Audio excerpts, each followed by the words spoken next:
আজকে আমাদের বাড়িতে বিরিয়ানি রান্না হচ্ছে। কিভাবে বিরিয়ানি বানাই দেখুন। এটা আলু সিদ্ধ হচ্ছে। আলু সিদ্ধ হয়ে গেলে নামিয়ে নেব। নামিয়ে পানিটা ছেঁকে তাই রিফাইন তেল দিয়ে ভেজে নেব।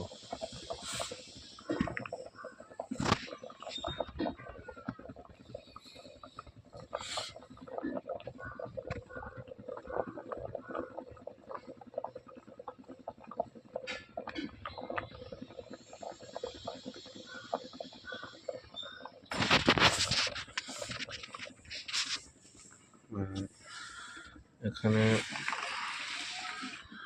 পেঁয়াজ বেরেস্তা করা আছে, আর এখানে মাংস ম্যারিনেট করে রেখেছি।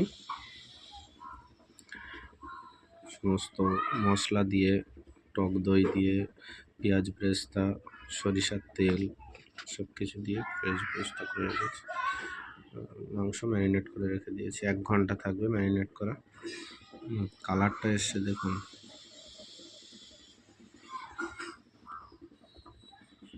আপনাদেরকে ফ্ল্যাশটা অন করে ভালো করে দেখাই।